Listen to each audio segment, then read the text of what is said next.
Assalamualaikum warahmatullahi wabarakatuh. Mga kapatid kong minamahal sa Islam. Welcome sa Legendary, ang tahanan ng mga kwento, aral, at alaala na nagpapalalim sa ating pananampalataya. Ngayong papalapit na ang buwan ng Dhul-Hijjah, huwag nating kalimutan ang isang napakahalagang araw.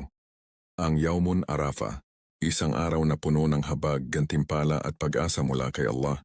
Sa video na ito, tatalakayin natin ang tatlong mahahalagang bagay na hindi natin dapat kalimutan sa araw ng Arafah, kasama ang espesyal na dua, kasaysayan, at mga hadith at Quranic verses. Mag-ayuno sa araw ng Arafah.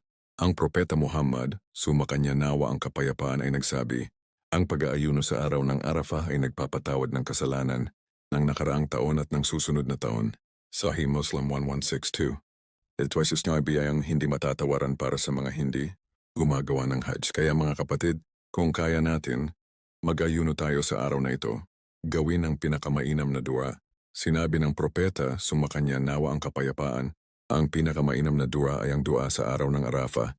At ang pinakamainam na sinabi ko at ng mga nauna sa akin ay, La ilaha illallahu wahdahu la sharika lahu, lahul mulku wa lahul hamdu wa huwa ala kulli shay'in qadir. Tewari Masrin, Tirmidhi 3585. Ito ang pinakamainam na dikr at panalangin. Sa araw na iyon, ipahayag natin ang tauhid ni Allah habang humihiling ng kanyang habag. Manalangin para sa lahat ng bagay. Sa araw na ito, bukas ang mga pintuan ng langit sa mga panalangin. Kaya huwag nating palampasin ang pagkakataon. Narito ang ilang dua na mainam bigkasin para sa kapatawaran. Allahumma innaka afuwun tuhibbul afwa fa'fu anni. O Allah, ikaw ay mapagpatawad at mahal mong magpatawad, kaya patawarin mo ako. Para sa gabay, proteksyon at pamilya. Para sa buong umma ng Islam. Kasaysayan ng araw ng Arafah.